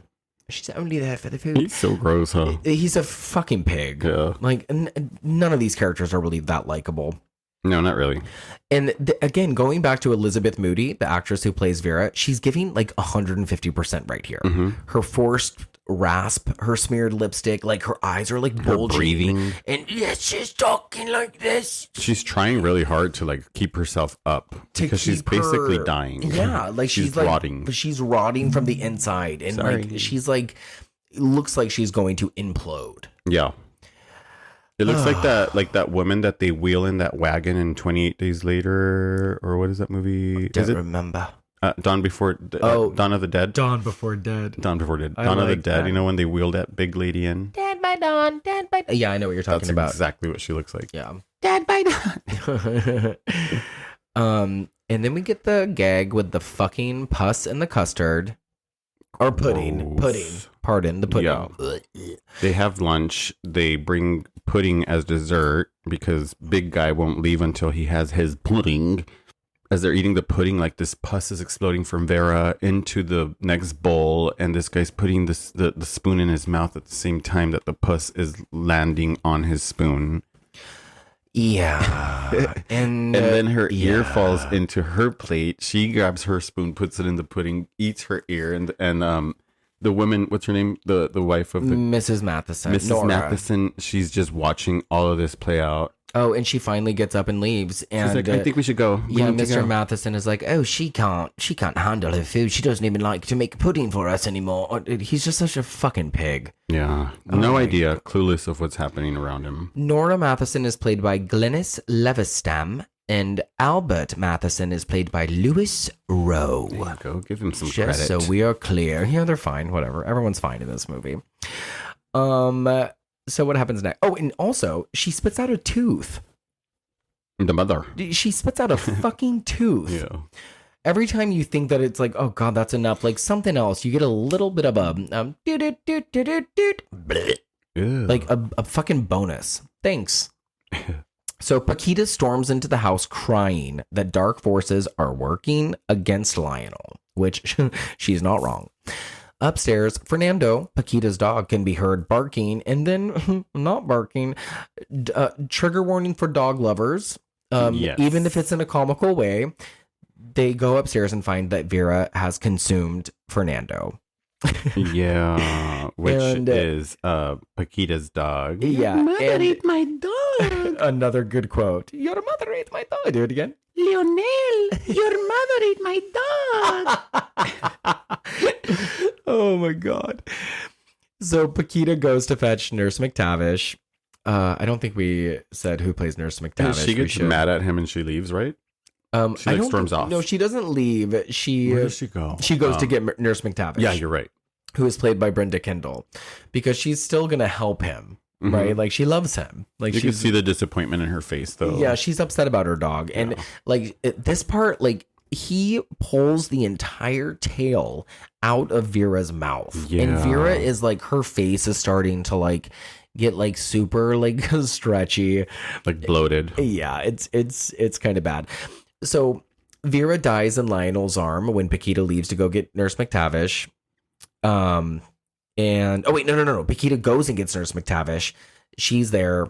Vera dies in Lionel's arms, and she comes back to life only to kill Nurse McTavish. Yeah, that's right. It's one of those like kill him dead or else they'll have that last little scare, and sure enough Vera comes back, bites the nurse, exactly, kills her, turns her into a zombie. Let's break that part down though, because when she comes up behind Nurse McTavish, she grabs her fucking face with both of her hands and like sinks her fingers into like her cheeks and like rubs them around, and then what does she even do? Like, oh my God, it's like this, she pulls her head back. Yeah. Oh my God. And like kind of like rips her head off, but not all the way. Enough to like reveal her decapitated throat. Yes. And then like her head's like hanging on, like Death Becomes Her style. Yeah, that's exactly what I thought about. I was like, this movie is very Death Becomes Her. But with an exposed throat. Yeah. Oh, it's so fucking wild. And then now we have zombie Vera and zombie Nurse McTavish like kind of duking it out with each other because they're both zombies. And it's a big bloody fiasco. And then they're thrown into the basement by Lionel. And this whole time, Paquita is upstairs packing the to-go bag for Vera because Lionel is like, hey, make a to-go bag for my mother so she can go to the hospital. Like, she doesn't even know what's going on. It's very like rumors, Neil Simon rumors, you know? Okay, thoughts so far? Really? Like, what do we think so far? Like, this is bonkers already. Oh my god! Yeah, like this is already like, it reminds me so much of the Night of the Living Dead with that one girl that she's like, it makes the hunger go away. Like the way those zombies look. Do you remember that girl that she's like poking like? You know, yes, and I wrote that down too because there's the part where the uncle, we'll get to it, but the uncle death specifically when his extended spine, yeah. The guy that's like knocking at the door. He's like, abre la puerta, pendejo, cabrones. The effects are very Brian Used. Yeah, so I was wondering if it was the same guy almost, but it's not. It's not the same effects either. I thought this was a Screaming Mad George production. I thought this was very Kevin Yeager. Screaming Mad George is what I was thinking. I was hoping you would say, because I was like, I couldn't think of that. Yeah, I thought that too, and that's a compliment. Yeah, it is a compliment. That's why it keeps you into the movie. You're actually watching the movie and paying attention to what's happening because it's really fucking good. The graphics are fucking great. Like the story's playing out really good. Everything makes sense. You're not fighting nothing. Like your mind is open because you're accepting the fact that this is fucking great gore. Like everything that's happening is happening so cool. And also, I like the way that like you were talking about the way that the nurse dies. The way that they die is the way that they become a character is so fucking cool. Yeah. It's executed really cool. Yeah, it's like the way that like the movie 13 Ghosts, you know, like the way that each ghost is an individual character is the way that these are become. I know, but not the comparison to the movie. It's like the character. I know what you're trying to say. Because they're really cool ghosts, you know. But 100%. The way that they died is what they became is so cool to me. We should do 13 Ghosts. Yeah, I think I agree. That would be a good one to revisit. We should do like a Dark Castle month. That's a cool story. Like that's a cool plot. I like that. I think that deserves its own series. We stay quiet. Sorry, I was like, wait a second, that's a good idea. Okay, so the next day, Lionel goes to the vet, and the veterinarian is probably the most frightening character in this movie. As a zombie or just the vet? I don't think he's a zombie. Like just the vet. Did you even notice the vet? No. Oh my god, the vet was the scariest guy. I don't think I paid attention. He turns around and he has like spooky glasses, and he's like a fucking loony. Yeah. And this is where he gets the sedative so he can tranquilize. Take him to the doctor. They just want to tranquilizer. Yeah, and then he's like, this. The veterinarian's like, do you want the syringe or are you going to sniff? Okay, so Lionel goes back to the basement to deal with the zombies, and he sedates both of them. And then we get a dream sequence, and this is where we start to break it down that there's more to what happened to Lionel in the water when he was a child. Yeah. And we'll get to that as it comes. Paquita just goes back to her job and is all smiles, like nothing is wrong. But I also didn't really realize until just now that I'm saying this out loud that she doesn't know. She doesn't know that the mother is locked in the basement. Like she's under the impression that she's in the hospital. She's at the hospital. Yeah, and wild. Did you mention as well, we didn't mention that Paquita had got a visit by her grandmother as well, and she gave a pendant to Lionel to protect him at the time? Oh my god, no. Yeah, that happened right before this too. The grandmother had visited her again, remember Paquita, and she like read her the cards and she's like, death surrounds him. Oh no, that happens right afterward. Okay. Yeah. I was like, okay. Is this the part? Yeah, because Lionel visits her at work. And then the grandma reads his tarot. Yeah. That's what happened. And, okay. And she tells him there will be torment I was like and confused. suffering. Like, is that what happens like before the mom? Like the scene that you're talking about right now? Yeah. Okay. And then she puts the amulet of protection around his neck. Yeah. And then Lionel lies to Paquita about Vera being in the hospital. Yeah. And just as he has done that, we find out that Vera has broken out of the basement. Yes. And as she's venturing out of the house to attack him, because she's got that It Follows thing, like she's dead set on fucking killing him, she is hit by a truck and crashes through the store window. It's the tram. It is. Is that what happens? Yeah, the little tram. And she gets hit by the tram, and then she flies into the shop that they're both in. It's like Looney Tunes. It's like she fucking skids across the floor after she crashes through the window. It's fucking... Like, how convenient. Oh, and then she's like, oh, I guess they released it early. Yeah. Oh my God. And so then we get, of course, the funeral, because we're going into progression here. Yep. So the Mathesons say that Vera was in picture perfect health the last time they saw her, which is a fucking bold-faced lie.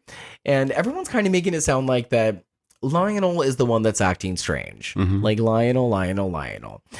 But hey, by the way, this is a beautiful cemetery. And I think that there was some sort of lawsuit that was brought up during the release or after the release of this movie because of the cemetery that was used.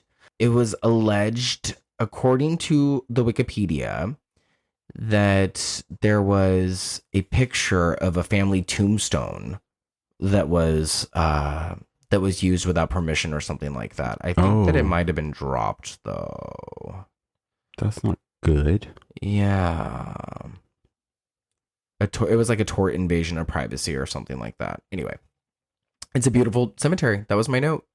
I really liked it. That's nuts. Yeah. So Vera survived at the shop. She woke up again and he tranquilized her. Yeah. And that's how supposedly she died again. And they're giving her the funeral, right? But she's just tranquilized. The tranquilizer, they're putting up their nose to get to their brain, by the way. Hence the name Brain Dead.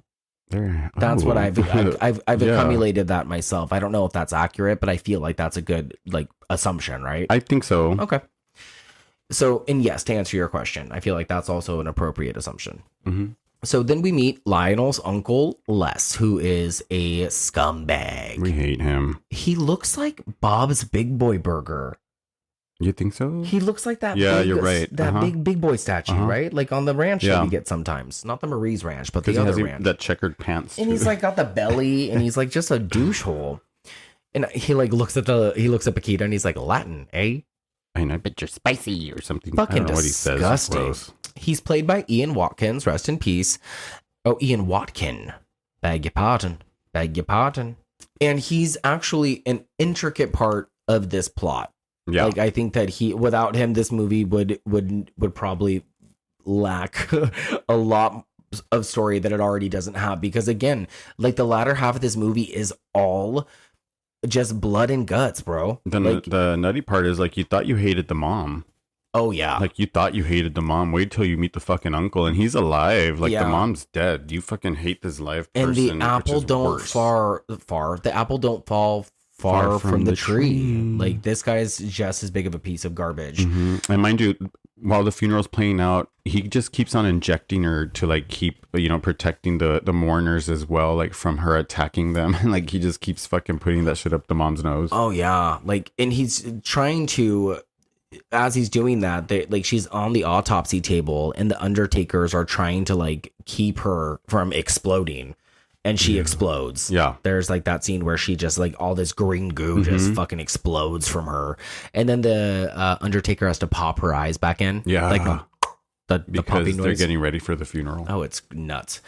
So Vera breaks out of the coffin while Lionel is trying to break or keep her in the coffin.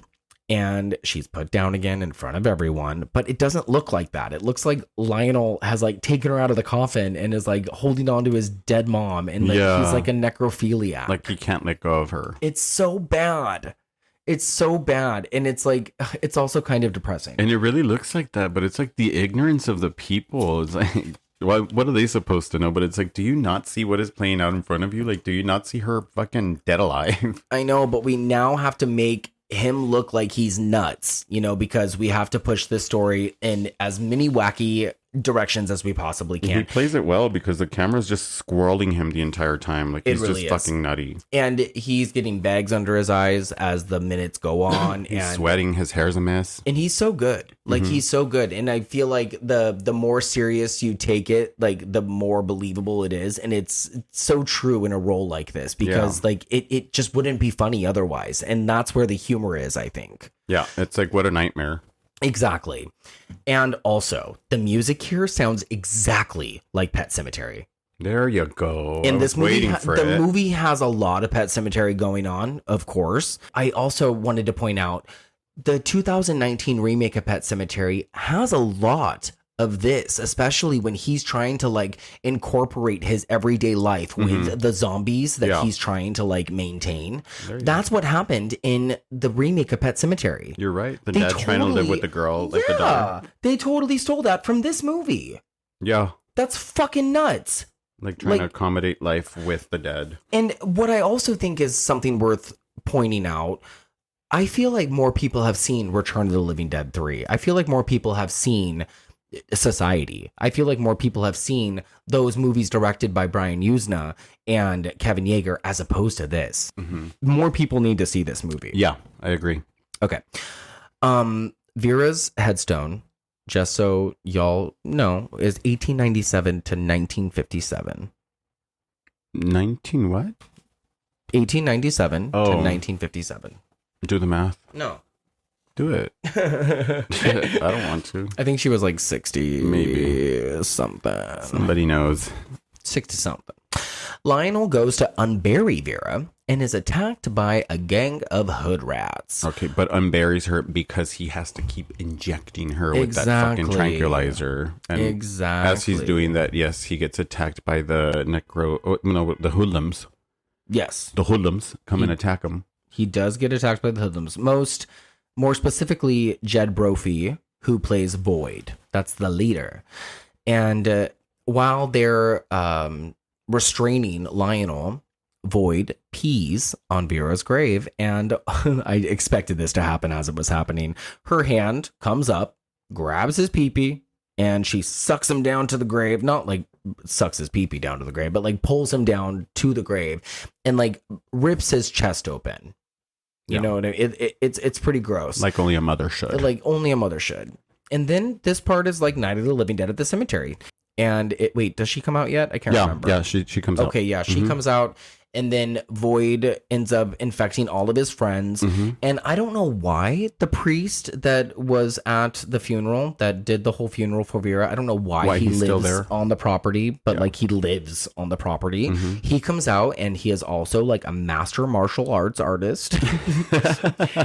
And another really awesome line in the movie is, "I kick ass for the Lord." Oh, I think I've seen shirts like that. I'm not gonna lie. And all of a sudden, we're in a Jackie Chan movie. Yeah. And this motherfucker, like, literally dismembers one of these zombies by kicking them to pieces. It is one of the greatest things I've ever seen in cinema. And I mean, the way that you were explaining it to me yesterday when you were like, I'm finishing the notes for this movie, and oh my gosh, this priest is like kicking his ass. He chops his head off. Then he kicks his head off, kicks his arm off, then kicks his legs off. I felt like I was holding a PlayStation controller. Yeah. I was like, wait, X. Like, oh my God. Oh my gosh, finish him. Yeah, like fatality, bro, fatality. Like I was losing it. Yeah. Again, just it's so much gore in this set piece. There's like exposed rib cages, so much blood just spewing all over the place. And all of this only for the priest to be bitten by the decapitated head that he kicks off of the neck of the guy that he's defending himself from. And the priest is then impaled by the finger of a statue of a headstone that he falls on. So what's our collection now? What do you mean? With our collection so far, we have the mother, we have the priest now, the nurse. That's 3, and then we have Void. And then we have Void. And then like all of their dead homies, but they don't count. They don't count. So but we like have 4. The ones that we collect, right? And those are the 4 that we're going to take home. Yes. Yeah. And then, so that was my next note, like, because we moved to the kitchen because he's taken all these zombies home and he has them at the dining room table and he's made them fucking food. And I was just like, what the fuck? And then like from this point forward, it's like this movie exists solely for special effects. And it's pretty fucking cool. Like this next part, we get like a spoon through the head. Like Void is trying to give himself a spoonful of food and he accidentally, or I don't know if it's an accident, but he spoons himself through the head. Yeah. And the decapitated throat with the food going down. Like, it's like watching Beetlejuice at dinner. Yeah, but like a very graphic version. There's a lot happening in this. Like I couldn't even write everything down because it was just so fucking much. But it's gross. It's funny. And it's very appeasing to the eyes if you can get through it. Yeah. It's like a gorehound's wet dream. It's like guys. watching those Where's Waldo posters and you're like just looking at everything all at once. Yeah, like if I was to watch this again anytime soon, it would be specifically for scenes like this, just to be like, okay, like, well. But you don't want to take a nap to it? And we're not taking a nap to this. What the fuck? No. Okay, so Les shows up again, and he is just like trumping. He be trumping. He shows up at the house and he's talking about the will and his bequests. That he's not leaving without the paperwork. Yeah, like he says that, before Vera died, he was in talks about being put back into the will. And he suddenly hears fucking in the dining hall. But Lionel says that it's probably just the old pipes. Les accuses him of playing old stag movies from his dead dad's collection. And this was in my notes where I was like, you know what? This is so much like Society. It reminds me of a Brian used like fuck show. And the gore effects here specifically are just so fucking cool. Like they're so cool in like a gaggy type of way. And this is the part where he catches Nurse McTavish and the priest fucking, and she is sucking on his lips. And they're in her mouth, and she bites his lips off. Yeah, and you see his exposed mouth. This is the best. So, oh god, I feel like I'm just gonna be like doing this for the rest of the episode. It was just so, yeah. Paquita confronts Lionel about their relationship.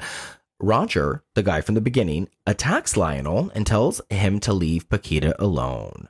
Because now the town is talking about Lionel and how he fucks dead people. Go away. Yeah. And that's where we're at. Yeah. Yeah. Oh, did we mention that Nurse McTavish overnight gave birth to a zombie baby and it's now living within the radio? So much happened ever since. I mean, Lionel broke up with Paquita just to protect her. There's a baby now. Like, so much shit happening. Just when you think it could not get any more fucking bizarre, it just goes there. Yeah. It's like a Degrassi episode. I've been watching so much Degrassi. I put it on last night right before you came out of the shower, and I was like, nope. Oh my god, you can't do it. I'm in grade 11. What? I'm into grade 11, baby boy. Mandy. Well, who? It's me, Rita. Oh, okay. Wait, are we about to be introduced to them? A whole nother movie. You know what's funny? How do we get introduced to Rita and Mandy? I don't know. Okay, I'm excited for that because it's probably my favorite thing. Okay. Lionel takes Lionel takes the baby to the park. And this is another set piece that like weird. Why on earth did they think that this was a good idea? It's fun to watch. And it's like watching it unfold is a joy, but like, where did this come from? He's got to take the baby to the park. Yeah. Like you see other moms enjoying their days with their strollers and it's a beautiful day. You got music in the background. And it's just like, what else can they do to shock, right?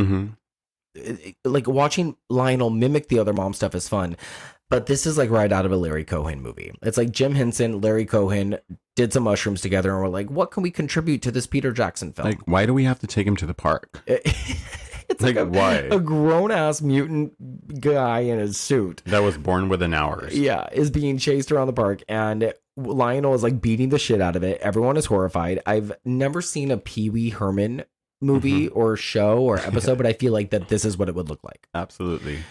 Yeah, that was good. So Lionel sees Paquita and Roger are dating. Les discovers the bodies in Lionel's home. And Lionel offers the house and money in return for not being turned in to the police. And before you can say third act bloodbath, there is a full-on party going on because Lionel has invited the entire town to the house for a fiesta. Guaranteed third act main cast bloodbath. I know. And Lionel is the servant. And Paquita is still broken up with. Yeah. She's nowhere to be seen. Yeah. I'm over here depending Paquita Maria Sanchez. Well, she's about to walk by the party with Roger, though. And but by the way, the whole time that they've been dating over the last few hours or days or whatever, he has done nothing but talk about himself. Yep. And in this part, as they're walking by the house and they see the party, he's talking and then he looks and she's gone. It's the best fucking part, dude. She just vanishes. And I'm like, where is she? Hoping that she'd come out of the bush, right? Yeah. She's already in the hallways in the house. Yeah. Because she loves her man. Yeah. She loves Lionel. And there's a party going on in the house. Oh, like, she is disappointed in Lionel because he is just fucking having a party after the mom died. She's nowhere like in the picture. Yeah, and she thinks it's him. And is it me, or does it always look like she is dressed like she belongs on a raisin package? She looks like she's always dressed in a raisin package, and also very Italian. It's so weird. She's very Roman, huh? Yeah, very Romanesque. She's she really is she's a Roman gypsy. woman. Huh, I gypsy. love her look. Actually, I think she's her eyebrows, she's everything so about cute. I like her a lot. Mm-hmm. She goes to hide from Uncle Les because Uncle Les sexually assaults her, and she somehow rips his wig off. I don't remember what happens, but she. Do you ever watch Dexter the cartoon? Yeah. Do you remember his sister? What the fuck was her name? I forgot her name too, but she was always just like nothing can knock her down. Always like lifted from light. Like everything was so good for her and like positive. Like everything for Dexter sucked. Dee Dee. That's who she reminds me of so much. Paquita. Like her attitude is like like she's always like, you know, like nothing can knock her down. She's always right. Like it's the weirdest fucking character. I love that. It's a good comparison. Dee Dee. Dee, get out of my room, Dee Dee. Yeah. This is not for you. I'm like, okay, you do remember Dexter. I do. Now that I actually used to watch that. Me too. Going to sleep. Dee Dee. So yeah, Paquita is hiding where the zombies are. And this part actually kind of tripped me out. Because I think that the lighting here is really good and the contact lenses on the zombies. Because I think that they're changing. Yeah. You know, they're changing as time goes on. And this is where I made the Pet Cemetery connection. And the This baby is our puppet. Dario Argento moment. Yeah, like the lighting is just like, it's really on point here. Yeah. And it's, I don't know. I just think that from this point, it also just goes on to that whole gore show too. So it's just like, it just goes up a notch. It doesn't stop. Like all they needed was that music, like ding, ding, ding, ding, ding, ding, ding, ding, ding, ding, ding, like that type of like circus shit going on because there's so much going on. Yeah. And then we get like also kind of an emotional moment too between Lionel and Paquita because we find that Lionel is really trying to manage all of this. And when he breaks down and he's like, I just don't know what to do. I don't know what to do. And it's like, oh my gosh, you really feel bad for the guy. You're like, oh, he's really just trying to help these things. Yeah, and then he explains that they're not dead. They're just rotting. That they're not dead. And that, then you like humanize these things, right? Like you're like, oh my gosh, they really are just dying in front of him. Like they're just rotting in front of him, falling piece by piece. Yeah, and and one's his mom, you know. So like that's like it's like a hard thing. Oh, I was like, what are you doing? I'm just touching. He's just touching me. So clearly he doesn't want to kill his mom, but Paquita is like the logical voice of reason here, and she knows that these things are not human. And Vera has like no face left. Like she looks like Grandpa from Texas Chainsaw Massacre. If you know, you know.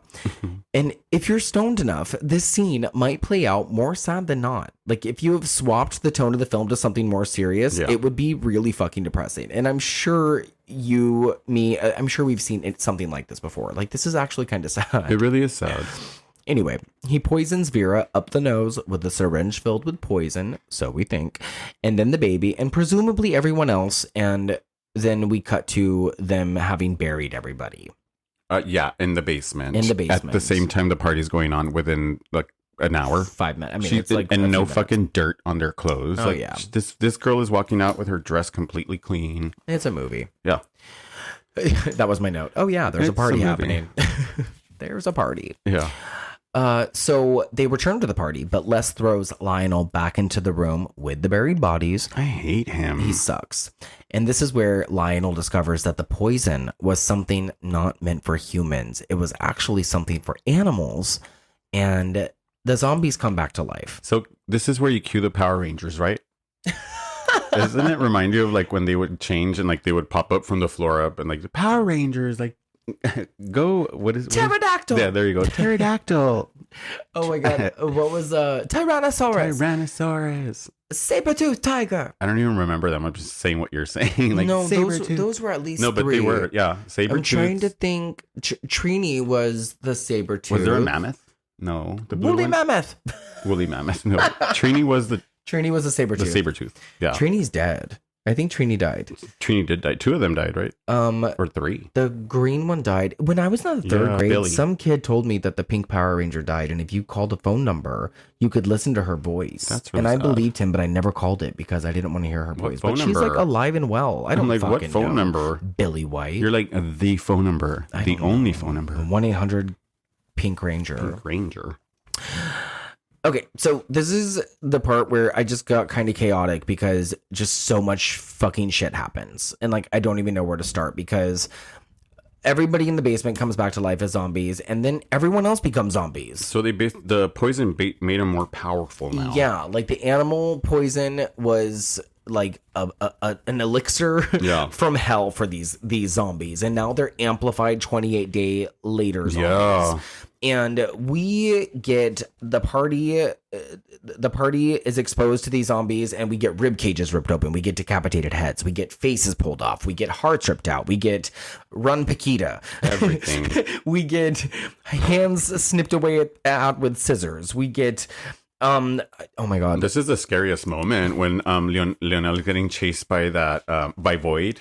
Like he's going up the stairs and then Void like jumps at him, grabs his legs, and then like Lionel kicks him off, and then like he runs up the stairs and that other girl's already upstairs and coming at him, and you're like, run! There is just so much like fast paced like energy and so much just fucking like hands grabbing.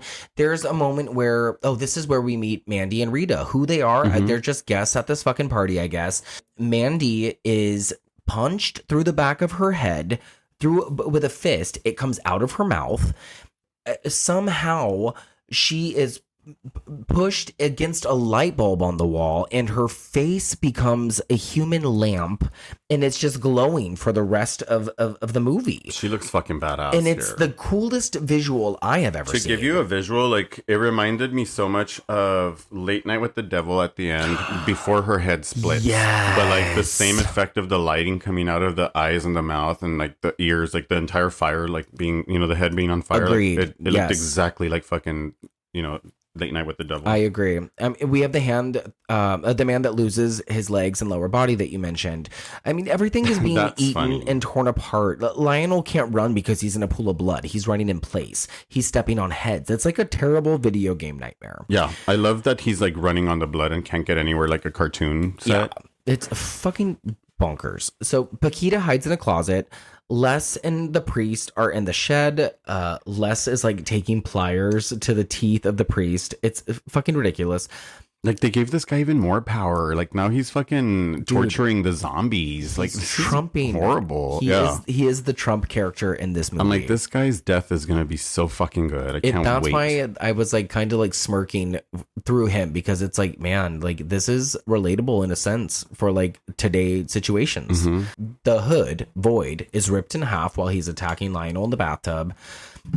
Les slices a zombie's head off with garden shears. It just continues to get wacky and wacky and wacky.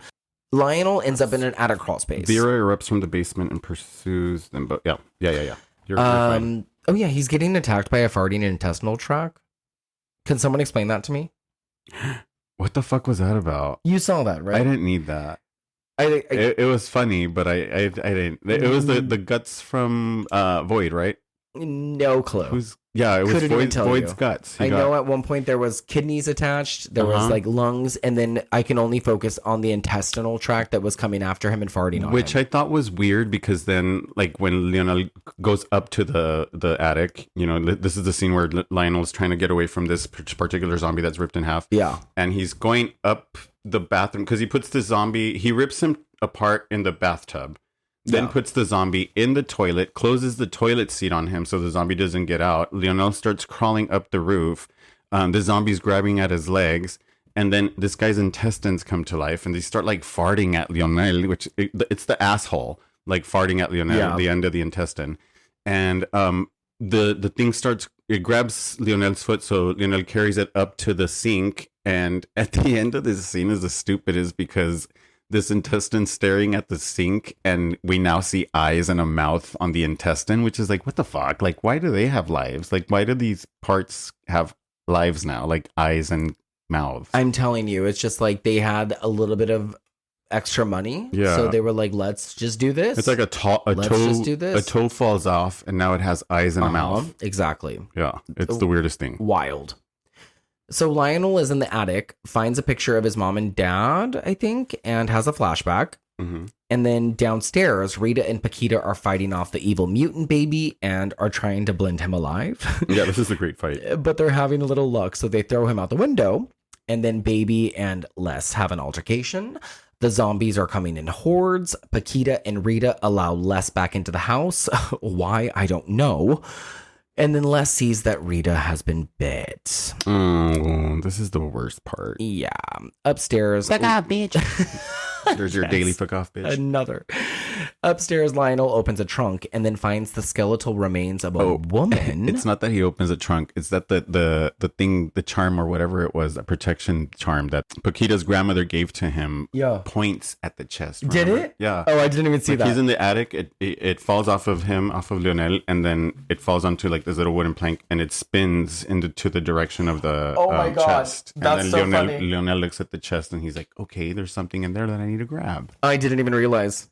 That's so funny. Yeah. I was so focused on the fact that the skeletal remains of the woman inside the trunk were maybe his real mother and that Vera might not be his mom. But then I realized. That's a whole nother movie. I What know. the fuck are you doing? I was not with it But at you know that what? point. At this point, everything's allowed. Everything is possible, dude. So Lionel is once again attacked by the farting intestinal tract. No. Falls through the ceiling. The intestinal tract begins to eat itself, pulling him back up. I mean, come on. Like,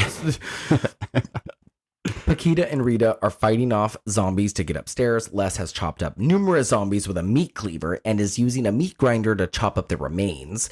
As he chases around the mutant baby, he is found by newly resurrected Vera, who we see devour him in the shadows as baby mutant watches. Ew. So much is happening effects-wise still. It is not stopped. None of it is stopped. It is just full fucking 100 miles per hour. Yeah, there was even a scene where he comes into the house with a lawnmower. This is the part that happens. I was like, I thought you missed that. I was like, wait. No. This is the famous part that everyone talks about. And I get it. It's so graphic. Mm-hmm. It is so red. And this is probably where all those gallons of blood were used. Oh, yeah. This is the slimiest piece of fucking cinema I have ever seen. You keep saying that, and I don't think ever again there will ever be another movie that's allowed as so much crazy shit to be on the screen like the way it is. I know that we've seen like more realistic killings and more realistic bloods and stuff like that, but there's movies like The Human Centipede Part 2. And then there's, which is not fun. Yeah. That is not a fun movie. But then there's movies like this. This movie's fun. Mm-hmm. You know, this movie's a lot of fun. This movie was made for us. And I think like other than that looking as fake as a Muppet as it did, like everything else looks real and acceptable and it's okay. Like you can actually get away with that. Like you're like, fuck, that shit would happen if it happened. Like it's so close to real. It's good. Yeah, I agree. So Paquita is blending body parts in the kitchen as Lionel is being covered in the main part of the house. And by being covered in the main part of the house, I mean by body parts. Les has kind of become a monster. And by kind of, I mean his spine is extending out of his body and he's like crawling on his hands and legs. Like he's become a monster. Yeah. And he's crawling towards Paquita, who rips his entire neck off, killing him with it. And Void, his upper torso, is back for one last attack on Lionel, who has to use a severed arm to pull the lawnmower string to mutilate the rest of his body. And in the kitchen, Paquita has managed to blend all the body parts. She sees Rita, who is seemingly dead, only for her to split open and birth a baby, much like Nurse McTavish. Mandy's lamp face finally catches on fire. It's been hanging in the corner, in case we forgot. And the zombies burn. Paquita escapes and joins Lionel, who has finally defeated the zombie intestines and lung combination that's been farting on him the last half of the movie. This is like watching Gremlins being curious about every single thing. Yeah. And then, because we can't forget that Vera is the main antagonist of this film, the big zombie version of her, who looks like she just stepped out of the Killer Clowns from Outer Space set, she bursts through the floor and she is a fucking spectacle. I mean, she looks like a Kardashian. Like she looks like a big amplified Killer Clown Kardashian. She bursts through the walls and I love it. It's great. Like, this is scary what shit. a fucking spectacular sequence this is. And Lionel and Paquita have to escape through the chimney. Lionel confronts Monster Vera about how she killed his father and the woman he was having an affair with. And she opens up her stomach and like swallows Lionel, who then cuts through her with his weird magic teen witch amulet. And Paquita and Lionel fall to their safety and the house burns. Yeah. There's a fire from a gas pipe that burst. Sorry. Yeah. Yeah. And then like it's over. Yeah, that's it. Lionel throws the amulet to the fire and kisses Paquita passionately. And then I think the mutant baby is heard screaming from the windows. We see it. I don't think they save it. If they save it, we don't see it. There's a really important part where like once like Vera corners both of them, remember Paquita and him, it is revealed that Vera was the one that drowned the dad. That the mother is the one that drowned the dad and his mistress in the bathtub. Yeah, I think I said that. Oh, you did? I did. Okay. Yeah, but we should reiterate that because he was led his whole life to believe that he almost drowned and then his father went in to save him and his father drowned saving him and that his mother was remorseful of all of this.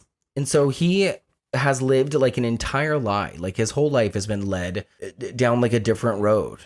That's why, you know what, that theory of the woman being in the chest or the body being in the chest being his real mother would have actually played off well. Because Vera probably would have not been his real mother. Yeah, I was writing notes the first time I watched it. And then I had to watch the last half again because I was like, oh God, like sometimes I will write notes during a first watch, which is not always a good idea.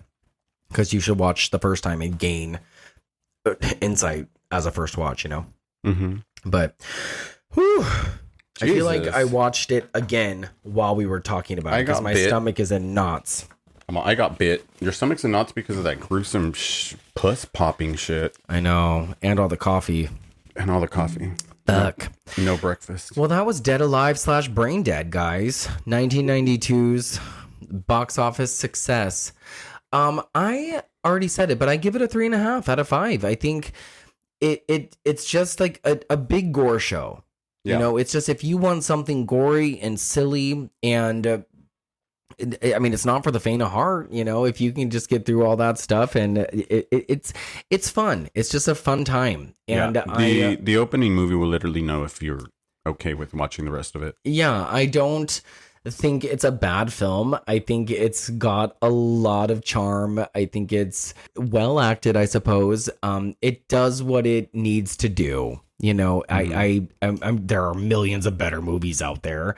I don't want to like point out like negative things about it because I don't see a reason to. No, you're right. And there is a million more other movies out there. It's true. But like none like this. Like I don't think there's another movie like this, honestly. And I know that people will be like, oh, you got to watch this. You got to watch that. But it's like, I know. But to me, this will just be and always will be an index of just gore. And if you're gonna create a gory movie and you want, you know, a reference for effects, fucking watch this. Yeah. Like, watch this and you're okay with anything because it's already been done, if not worse or even better. But it's like this movie literally had fucking raised the bar to what you can do and put in a movie. Yeah, I think I was fooling myself, telling myself that like Society was a really fucking bloody movie. But like it's not. Like it's a sweaty, slimy movie.